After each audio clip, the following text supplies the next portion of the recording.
Telugu Desam party నాయకులకు, పేద మహిళలకు, జన సైనికులకు, తెలుగు తమ్ముళ్ళు అందరికీ కూడా, బీజేపీ నాయకులందరికీ కూడా పేరు పేరున ధన్యవాదాలు చెప్పుకుంటూ, ఈ విజయం మీ అందరిది, మనందరిది.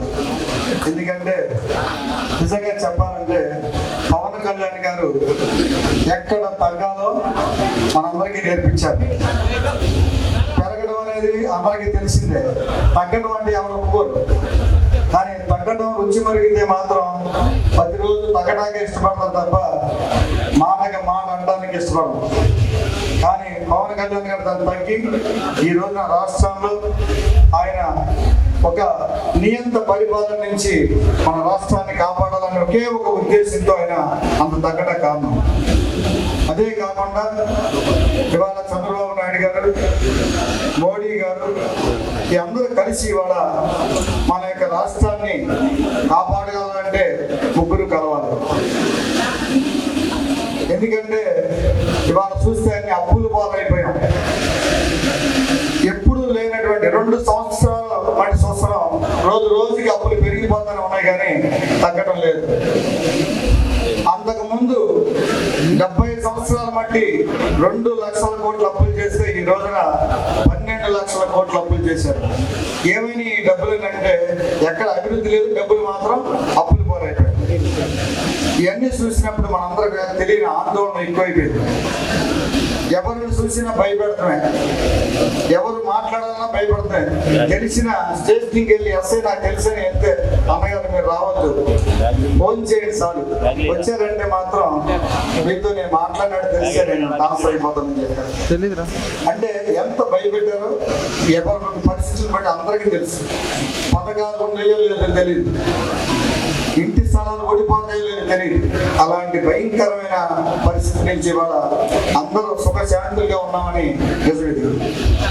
అన్ని విషయాలు మరి మండల భద్రప్రసాద్ గారు ఈ యొక్క నియోజకవర్గం మీద ఆయన ఉన్న పట్టేంటి అనేది అన్ని విషయాలను చక్కగా తీసుకొచ్చి అందరికి వివరించారు.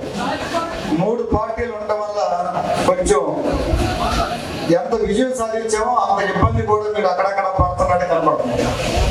అయితే తగ్గాలి, ఎవరికి ఇచ్చినా నీకు ఇచ్చినట్టే అనుకోవాలి తప్ప నాకు లేదని నువ్వు అనుకుంటే అది నేను ఇంకా మైండ్ సరిగ్గా ఎదగలను. ఇప్పుడు నాకు ఇవాళ పొద్దు రవీంద్ర గారు ఇచ్చారు. ఏమైంది, మన నియోజకవర్గం బాగుండడం కావాలంటే అంతే తప్ప నాకు ఇవ్వలేదని కూర్చుంటే ఉపయోగం. వాళ్ళే పిలిచి రోజు రేపు పొద్దున ఏదో ఒకటి ఇస్తారు. ఇవి పదం ఉండేనా లేకపోతే భద్రమేనా?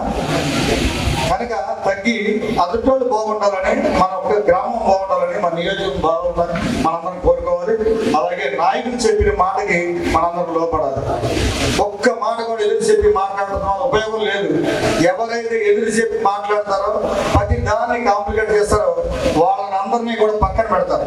ఎందుకు పెడతారంటే ఇక్కడే మాట్లాడేవాడు రేపు ఏది ఇచ్చినా మాట్లాడతాం. అందువల్లే మనం మంచి ఉంటే చిరంజీవి గారు చెప్పారు, మంచి ఉంటే మైకులో మాట్లాడండి, చెడు ఉంటే చెవులో మాట్లాడాలి. ఎందుకన్నారంటే ఏదైనా చెడు ఉంటుంది, ఇలా లీసిపోయి మాట్లాడకూడదు. అది నిదానంగా వెళ్ళి ఆయన కోపంగా ఉన్నారా ప్రశాంతంగా ఉన్నారో చూసి పక్కన చెప్తే చక్కగా చెప్తారు. అంతేగాని మాట్లాడాలనుకున్నలా మాట్లాడేసామనుకోండి పని ఒక బాగా నీ మీద విరోధం పెట్టదు. ఇలా అన్ని విషయాలు మరి గుర్తుపెట్టుకుని పెద్దలు మాట్లాడాల్సిన ఉన్నారు. మేము కూడా పవన్ కళ్యాణ్ గారి ఆశయాలు నచ్చి సీట్ ఇచ్చినా ఇవ్వకపోయినా ఆయనతోనే మా ప్రయాణం. అంతే తప్ప రోజులో పార్టీ రోజులో కాబట్టి మాత్రం మా ఉద్దేశం కాదు. ఇవాళ ఆయనతో కలిసి ప్రయాణం చేస్తున్నాం. నియోజకవర్గంలో ఇవాళ వరకు కనీసం 700 కార్యక్రమాలు చేశాం. ఒక ఇన్ఛార్జిగా నా బాధ్యత ఏంటో నేను తెలుసు పనిచేశాను. ఒక్క 5 సంవత్సరాలు ఒక గొడవ లేదు, ఒక్క కేసు లేదు. అలా అని రాకుండా ఏం లేవు.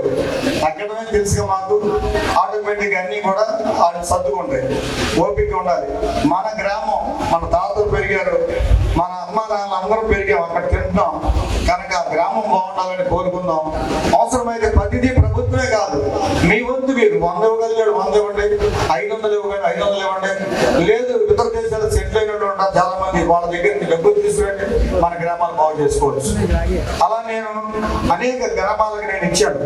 నేను ఇవ్వగానే ఆయన ఇల్లు కాలిపోయిన వాళ్ళగా అక్కడ ఉన్న గ్రామంలో అందరూ ఇచ్చేవారు. ఒక 50,000 రూపాయలు పోగవగానే అక్కడ కాలిపోయింది పూరి గుడిసె అయితే అక్కడ రైతు సీట్ ఏర్పడేది.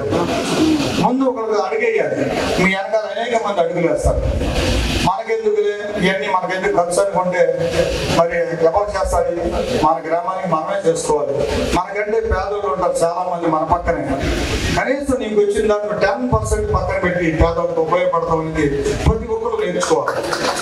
నా యొక్క ఆదాయంలో మీరు నమ్మరు 30% తీసేస్తున్నాను. ఇన్ఛార్జిగా నా బాధ్యత అది. కొన్ని లక్షల రూపాయలు నా ఆదాయం పేదలకు ఇస్తున్నాను. ఆటోమేటిక్గా నాకు అంతకు ముందు ఎలక్షన్ నిలబడితే 12% నాకు ఓటింగ్ పడితే దాన్ని 35% తీసుకెళ్ళి మనం ఎలా సాధ్యమైందంటే కేవలం సేవ చేయడం వల్ల ప్రజల్లో ఇతరం ఏమీ లేకుండా ఇన్ని కార్యక్రమాలు చేశాడంటే రేపు వస్తే ఎలా చేస్తారో ఊహించి అన్ని విషయాల్లో కూడా ప్రజలు సహకరించారు. మచిలీపట్నం నియోజకవర్గం ఇవాళ అన్ని నియోజకవర్గాల కంటే కూడా ఎక్కువ మెజారిటీ వచ్చింది. యావరేజ్ చూసుకుంటే జరిగిన ఓటింగ్ని బట్టి యావరేజ్ చూసుకుంటే అంటే అంత గొప్పగా పనిచేసింది. మనందరం కూడా గ్రామ స్థాయిలో రేపు పొద్దున మీరు దెబ్బలాడుకున్నారు అనుకోండి, మళ్ళీ ఎవరు గెలుస్తారు? వాళ్ళు గెలుస్తారు. వాళ్ళు వస్తే మళ్ళీ ఎలాగే ఉంటుంది పరిస్థితి. వాళ్ళకంటే మళ్ళీ ఎవరో ఒకరు గెలిస్తే బెటర్ అని రేపు స్థానిక ఎలక్షన్లో మనం గెలవాలంటే అందరం కలిసి పనిచేయాలి, కలిసి వెళ్ళాలని కోరుకుంటూ సెలవు తీసుకోండి.